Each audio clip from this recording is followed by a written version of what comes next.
কবরের আযাব দুটি কারণে হবে সবচেয়ে বেশি। তার একটি হলো পেশাব থেকে ভালো করে পবিত্রতা অর্জন না করা, আরেকটি হলো চুগলখড়ি করা। নবী করিম সাল্লাল্লাহু আলাইহি সাল্লাম বলেছেন যে কবরের আযাবের অন্যতম প্রধান কারণ হলো এই দুটি। এই চুগলখোর ব্যক্তি নাম্মাম, সে জান্নাতে প্রবেশ করবে না। নবী সাল্লাল্লাহু আলাইহি সাল্লাম বলেছেন লা ইয়াদখুলুল জান্নাতা নাম্মাম, নাম্মাম জান্নাতে যাবে না। চুগলখড়ি যে কত নিকৃষ্ট একটা চরিত্র, আমাদের সমাজের চতুর্দিকে তাকায় দেখবেন চুগলখোর আর চুগলখোর। আপনার সামনের কাছে যায়, আপনার সামনে যায় আপনার কাছে ভালো সাজবে, আবার আরেকজনের কাছে যায় তার কাছে ভালো সাজবে, আছে না নাই? এই চুগলখোরের চরিত্র কোনো ইমানদারের মধ্যে থাকতে পারে? ইমানদার সব সময় অন্যের কল্যাণকামী হবে।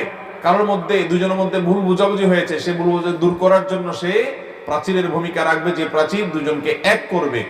সে প্রাচীর হয়ে দুজনের মধ্যে বিভেদ সৃষ্টি করবে না, বরং পারলে সেতু বন্ধন হবে, প্রাচীর না বরং সেতু হবে। আল্লাহ রাব্বুল আলামিন বলেছেন ইন্নামাল মুমিনুনা ইখওয়াহ,